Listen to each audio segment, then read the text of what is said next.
پانچواں سبق آج جمعہ جو ہے وہ تھوڑا سا 5 منٹ شاید لیٹ ہو جائے، یہ بارش کی وجہ سے ہم ذرا تھوڑے لیٹ ہو گئے تھے، تو انشاءاللہ 1:15 بجے تک ہم کوشش کریں کہ اپنے مضمون مکمل کریں۔ پانچواں ایک اہم سبق جو ہم نے ہجرت سے سیکھنا ہے وہ یہ ہے کہ انسان کو اپنے جتنے معاملات ہیں اس میں کسی بھی معاملے کو شروع کرنے سے پہلے،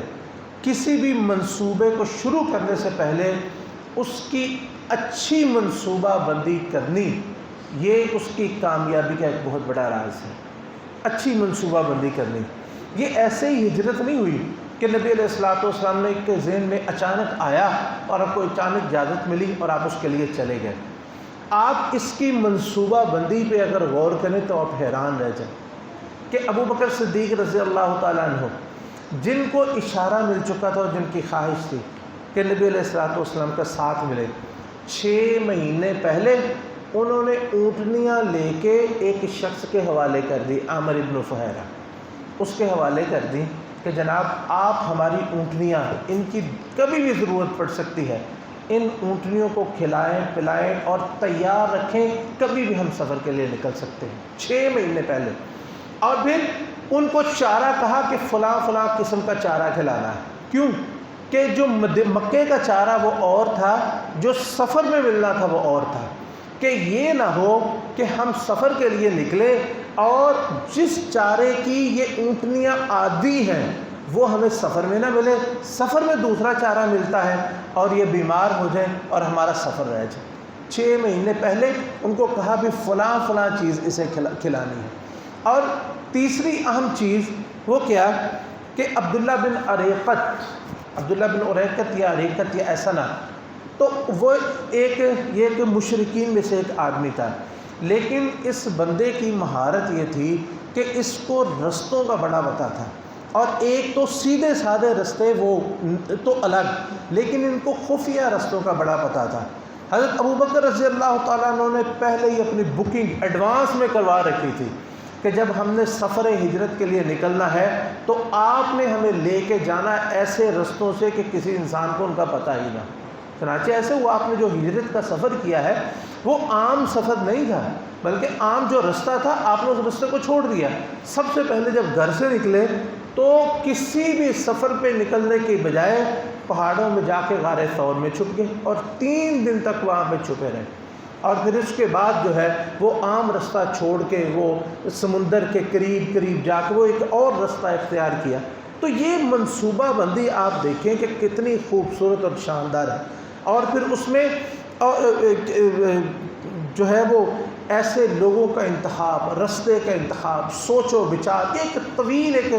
جو ہے وہ منصوبہ بندی اس میں کی گئی۔ تو اس میں ہمیں یہ سوچنا چاہیے کہ کوئی بھی کام کرنا ہو، وہ چاہے دین کا کام ہو یا دنیا کا کام ہو، تو کام شروع کرنے سے پہلے اس کی پوری تخطیط، پوری منصوبہ بندی انسان کو کر کے رکھنی چاہیے کہ میں نے کرنا کیا ہے۔ یہ نہ ہو وہ کر کے نکلے، باہر جائے تو سمجھ آئے کہ لو جی میں نے تو رستے کا ہی غلط انتخاب کر لیا ہے، میرے پاس تو گاڑی ہی سفر کے مطابق نہیں ہے، میرے پاس تو ایسے افراد ہی موجود نہیں ہیں جو میرے سفر میں میرے ساتھ چل سکے اور مجھے منزل پہ پہنچا سکے۔ ایک بہت بڑا سبق یہ ہے کہ معاملے جتنے بھی اپنے زندگی میں کوئی منصوبے شروع کرنے ہوں ان کی پہلے سے منصوبہ بندی کر کے رکھنی چاہیے۔ چھٹا اہم سبق وہ ہے رازداری۔ وہ کیا ہے؟ رازداری، کہ انسان کوئی بھی کام کرے تو اس میں رازداری ہونی چاہیے۔ نبی کریم صلی اللہ علیہ وسلم نے ارشاد فرمایا استعینوا علی انجاح الحوائج بالکتمان، کہ اپنے معاملات کو مکمل کرنے کے لیے اللہ سے مدد لو تو اس کے ساتھ ساتھ اپنے معاملات کو چھپا کے بھی رکھو۔ اللہ سے مدد لو، اپنے معاملات کو چھپا کے بھی رکھو۔ بہت سارے معاملات ایسے ہوتے ہیں کہ انسان شروع میں ہی اس کا ڈنڈورا پیٹ دے تو وہ بیچ چوراہے ہنڈیاں پھوٹ جاتی ہے، اور وہ جتنا انسان کو کام کرنا ہوتا ہے اس کی ابتدا ہی نہیں ہوتی۔ اس لیے کوئی بھی اپنے معاملات ہوں، وہ ذاتی معاملات ہوں، وہ دین کے معاملات ہوں، اور خاص طور پر اس وقت جو دین کے معاملات، مثال کے طور پہ مساجد بنانا، مدارس بنانا، دین کا کوئی کام شروع کرنا، اس میں جتنی رازداری کی اب ہمیں ضرورت ہے کہ ابتدا کرنی ہو تو خاموشی کے ساتھ کی جائے، اور اس انداز سے کی جائے کہ کسی کے علم میں ہی نہ ہو، کسی کو بھنک نہ اس کی پہنچے، تاکہ کوئی رستے میں رکاوٹ نہ بن سکے۔ تو یہ دیکھیں نبی کریم صلی اللہ علیہ وسلم نکلے تو کس طرح دوپہر کے وقت میں نکلے، اور وقت شاید دوپہر کا نہیں تھا، میرے ذہن میں نہیں، لیکن بہرحال جیسے بھی نکلے، آپ ایک رازداری اس میں آپ نے اس طرح رکھی کہ کسی ایک شخص کو بھی اس کا علم نہیں ہونے دیا، اور باقی لوگوں نے بھی اس رازداری میں کس طرح ساتھ دیا کہ جس وقت نبی علیہ السلام اور ابو بکر نکل گئے تو وہ ابو جہل حضرت ابو بکر کے گھر میں آیا۔ اس کو پتا تھا کہ اگر محمد کریم صلی اللہ علیہ وسلم یہ نہیں گھر میں موجود تو ابو بکر کے سوا اور کوئی بھی ایسا شخص نہیں جس کو پتا ہو۔ چنانچہ ابو بکر کے گھر میں آئے تو آپ کی بیٹی اسماء بنت ابو بکر باہر نکلے تو پوچھتا ہے تیرا باپ کدھر ہے؟ تو انہوں نے بھی اس راز کو راز رکھا، سمجھدار خاندان تھا، کہا جی مجھے نہیں پتا، نہیں بتایا۔ اس نے غصے میں آ کے ایسا تھپڑ مارا کہ ان کی کانوں کی جو بالیاں تھیں وہ اتر گئی، لیکن انہوں نے راز لیک آؤٹ نہیں کیا، یہ نہیں بتایا ہے، کو پتا تھا، پتہ خود کو بھی پتا تھا، ان کے بہن ابو بکر کے بیٹے کو پتا تھا، سب کو علم تھا کہ وہ کدھر ہیں اور کہاں گئے ہیں۔ تو جو بھی معاملات انسان کو کرنے ہو اس میں رازداری جو ہے یہ ایک بہت اہم چیز ہوتی ہے۔ اگر اس رازداری کو اختیار کیا جائے اور اپنے معاملات چھپا کے آگے چلائے جائے، اور بہت سارے مطلب رشتہ داریوں کے معاملے ہوتے ہیں، اور خاص طور پہ یہ جو منگنی وغیرہ ہوتی ہے، نبی علیہ السلام نے اس کو چھپانے کا حکم دیا، اور ہماری حالت یہ ہے کہ اب منگنیوں پہ پورے ہم شادیوں جتنا خرچہ کرتے ہیں، اور ڈول بجا کے اور شور و غل کر کے اس کا اعلان کرتے ہیں۔ تو نبی علیہ السلام نے اس کا بھی ہمیں چھپانے کا حکم دیا کہ منگنی کو چھپاؤ اور نکاح کا اعلان کرو۔ تو یہ زندگی کے جتنے بھی معاملات ہوں آپ ان میں رازداری رکھیں، انشاءاللہ اللہ تعالیٰ مدد کرے گا۔ ساتواں بڑا سبق جو ہجرت سے ہمیں ملتا ہے وہ ہے اللہ پر توکل کرنا اور بھروسہ کرنا۔ یہ اس سفر کی ابتدا اور انتہا وہ توکل پر ہی تھی، وسائل پر نہیں تھی۔ وسائل اختیار ضرور کیے لیکن اصل چیز اس میں توکل تھی، حتیٰ کہ ایک وقت آیا کہ آپ غار ثور میں چھپے ہیں، یوں کیفیت آپ یوں سمجھے کہ میں جیسے اونچا بیٹھا ہوا ہوں اور نیچے میرے یہاں پہ کوئی بندہ بیٹھا ہوا ہے۔ نبی علیہ الصلوۃ والسلام اونچے یہاں پہ اور ابو بکر صدیق رضی اللہ عنہ نیچے غار میں ہیں، اور جو مشرکین مکہ تلاش کرنے کے لیے آئے ہیں وہ جناب وہ بالکل آپ کے سر پہ پہنچ گئے، تو ابو بکر پریشان۔ تو نبی علیہ الصلوۃ والسلام کو مخاطب کیا آپ نے فرمایا کہ ابو بکر آپ کیوں پریشان ہوتے ہو؟ ان اللہ معنا، یا ابو بکر کہ اے ابو بکر ما ظنک باثنین اللہ ثالثہما، ان دو لوگوں کے بارے میں تم کیوں پریشان ہوتے ہو جن کے ساتھ تیسرا ان کا رب ہے؟ اور یہی بات اللہ تعالیٰ نے فرمائی الا تنصروا فقد نصرہ اللہ اذ اخرجہ الذین کفروا ثانی اثنین اذ ہما فی الغار اذ یقول لصاحبہ لا تحزن ان اللہ معنا۔ یہ بہت بڑا سبق کہ وسائل نہ ہوں، انسان کو کچھ بھی نظر نہ آئے تو اللہ پر توکل اور بھروسہ انسان کو تمام مشکلات سے نکال دیتا ہے، اور پورا سبق یہ توکل اور بھروسے پہ ہی ان کا گزرا۔ آٹھواں بڑا سبق یہ ہے کہ توکل کے ساتھ ساتھ، یہ پہلے بھی ہم نے اس کی طرف کچھ اشارہ کیا، توکل کے ساتھ ساتھ انسان کو اسباب بھی اختیار کرنے چاہیے۔ توکل اور اسباب یہ ایک دوسرے کے منافی نہیں ہے، ایک دوسرے کے مخالف نہیں ہے۔ کیا ہوا، رستے میں جاتے جاتے سراقہ بن مالک رضی اللہ تعالیٰ عنہ اس وقت مسلمان نہیں تھے، وہ 100 اونٹوں کے لالچ میں پیچھے لگ گئے، حتیٰ کہ وہ نبی علیہ الصلوۃ والسلام ابو بکر رضی اللہ عنہ کے قریب پہنچ گیا۔ اللہ کا حکم ہوا تو زمین کو نے ان کے گھوڑے کے پاؤں پکڑ لیے۔ تو ایک دفعہ خیال آیا کہ شاید یہ اتفاقاً ہوا، دوسری دفعہ تھی، تو جب 2-3 دفعہ ایسا ہوا ان کو سمجھ آ گئی کہ یہ اللہ کی طرف سے پکڑ ہے۔ نبی علیہ الصلوۃ والسلام سے امان طلب کی اور جو کچھ پاس تھا وہ سارا کچھ پیش کر دیا کہ آپ میری طرف سے قبول فرمائیں۔ آپ نے فرمایا ہمیں اس کی ضرورت نہیں ہے، لیکن ایک کام کرنا کہ اخفی عنا، جو پیچھے لوگ آئے نا ان سے ہمیں چھپا کے رکھنا۔ چنانچہ حضرت سراقہ بن مالک، یہ دیکھیں یہ آپ کا یہ کہنا کہ جو پیچھے لوگ آ رہے ہیں ان سے ہمیں چھپاؤ، حالانکہ یہ توکل میں کمی نہیں تھی، لیکن توکل کے ساتھ ساتھ اسباب اختیار کرنا یہ توکل کے منافی نہیں ہے۔ چنانچہ حضرت سراقہ بن مالک گئے اور تو رستے میں اور لوگ بھی ادھر آ رہے تھے، اور لوگوں کو بھی شک پڑا، جو ملا وہ کہنے لگا نہیں ادھر سے میں ہویا ہوں، ادھر کوئی نہیں آیا، ادھر دیکھو، دائیں بائیں دیکھو، تو واقعتاً اس کا فائدہ ہوا۔ تو یہ کہ توکل بھی کرے اللہ پر، اور اس کے ساتھ ساتھ جتنے ممکنہ وسائل ہیں اپنے معاملات کو سدھارنے کے لیے ان وسائل کو بھی اختیار کرنا چاہیے۔ اور 9واں بڑا سبق وہ یہ ہے کہ ان مع العسر یسرا، کہ تنگی کے بعد آسانی، اللہ کا وعدہ ہے۔ یہ سورہ الم نشرح میں، جس کو سورہ انشراح بھی کہتے ہیں، اللہ نے یہ وعدہ کیا تھا کہ فَإِنَّ مَعَ الْعُسْرِ يُسْرًا إِنَّ مَعَ الْعُسْرِ يُسْرًا، کہ تنگی کے بعد آسانی ہے اور اس آسانی کے بعد ایک اور آسانی ہے۔ تو یہ تنگیاں انتہا کو پہنچ گئی تھی مکہ میں،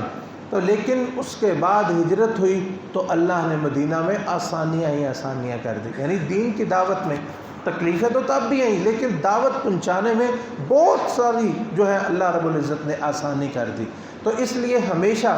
جب بھی انسان کی سانس بھی بند ہونے لگ جائے تو یہ بھی انسان کو ذہن میں رکھنا چاہیے کہ اللہ کی طرف سے وعدہ ہے کہ تنگی کے بعد آسانی ہے۔ بس یہ ہے کہ آسانی کے جو اسباب اللہ نے فرمائے ہیں ان اسباب کو ذہن میں رکھنا چاہیے، اللہ پہ توکل اور بھروسہ کرے، اللہ تنگیوں سے آسانی فرما دیتا ہے۔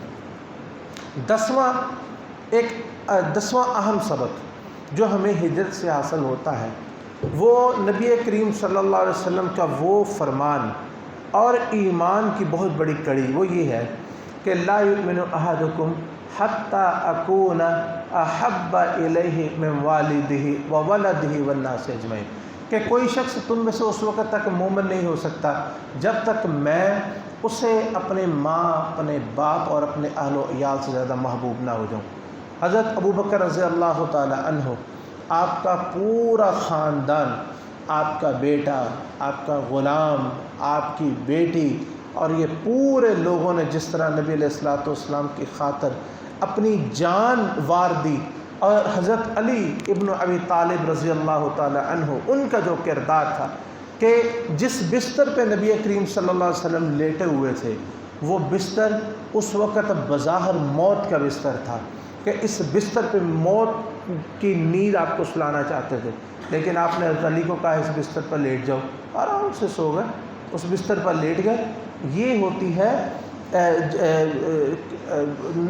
جسے نبی علیہ السلام فرمایا کہ کوئی اس وقت تک مومن نہیں ہو سکتا جب تک وہ مجھے اپنے آپ سے، اپنے مال و اپنے اہل و عیال سے سب سے زیادہ محبوب نہ کر لے۔ چنانچہ حضرت ابوبکر، حضرت علی، یہ دو بڑے بڑے کردار تھے اس ہجرت کے سبق میں، جنہوں نے اپنی جانیں قربان کرنے کے لیے پیش کر دی۔ اللہ نے بچا لیا، اللہ نے بچا رہا تھا، اللہ نے بچا لیا، لیکن اپنی طرف سے انہوں نے کمی نہیں کی۔ تو یہ بڑے بڑے اور اہم سبق ہیں، باقی ایک دو باتیں اگلے خطبے میں ہوں گی۔ وآخر دعوانا ان الحمد للہ رب العالمین۔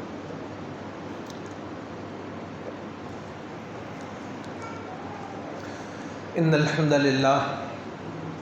نحمده ونستعینه ونستغفره ونعوذ باللہ من شرور انفسنا ومن سیئات اعمالنا، من يهده الله فلا مضل له ومن يضلله فلا هادي له، واشهد ان لا اله الا الله وحده لا شريك له واشهد ان محمدا عبده ورسوله، اما بعد۔ عزیزان گرامی، ہجرت کے اسباق میں سے ایک سبق وہ یہ ہے کہ انسان کی زندگی میں کبھی جمود نہیں آنا چاہیے۔ جمود یعنی یہ نہیں کہ انسان کام کوئی نہیں ہو رہا یا پریشانی ہو رہی ہے تو وہی بیٹھا روتا رہے۔ انسان کو چاہیے کہ اپنا رستہ بدل لے، رستہ تبدیل کر لے۔ کسی نے بڑی خوبصورت بات کہی ہے کہ اگر کسی شخص کا اللہ تعالیٰ کسی کے لیے ایک رستہ بند کرتے ہیں نا تو اس کے لیے اللہ تعالیٰ 20 رستے اور کھول دیتے ہیں، لیکن ہماری حالت یہ ہے کہ وہ ایک بند دروازے کے سامنے ہم بیٹھے ہی روتے رہتے ہیں اور اٹھ کے دوسری طرف نہیں دیکھتے کہ اللہ نے ہمارے لیے اور رستے بھی کھول دیے ہیں۔ ہجرت کے سبق میں ایک بہت بڑا سبق ہے کہ مکہ میں جب ہر رستہ بند ہو گیا ہے تو یہ نہیں ہے کہ وہاں بیٹھ گئے چلو جی جو ہوتا تھا کر لیا، آپ نے فوراً اپنا رستہ بدلا اور مدینہ کی طرف تشریف لے گئے. اور پھر دیکھیں وہی دعوت جو مکہ کے اندر محدود تھی اب انٹرنیشنل ہو گئی. 13 سال تک مکہ میں رہے اور 10 سال آپ مدینہ میں رہے، آپ کی دعوت پوری دنیا میں پھیل گئی. اور یہ ہمیں سبق صرف دین کے معاملے میں نہیں سیکھنا چاہیے، دین کے معاملے میں بھی سیکھنا چاہیے، بہت سیکھنا چاہیے کہ اگر ایک جگہ پہ ہم دین کا کام نہیں کر رہے یا وہاں پہ چل نہیں رہا تو آپ اور لوگوں کی طرف رجوع کریں. ایک ہی بندہ نہیں ہے، دوسرے کی طرف جائیں، تیسرے کی طرف جائیں، محلہ بدلیں، جگہ بدلیں. اور اسی طرح کوئی انسان کو بزنس کو کاروبار کر رہا ہے، ایک کاروبار میں کھپ گیا ہے، نقصان ہی نقصان ہو جا رہا ہے، چھوڑ دیں اسے، دوسرا دیکھیں، دوسری جگہ آزمائیں. لوگ بدل لیں، اپنے کسٹمر چینج کریں. اور مطلب یہ ساری چیزیں یہ ہجرت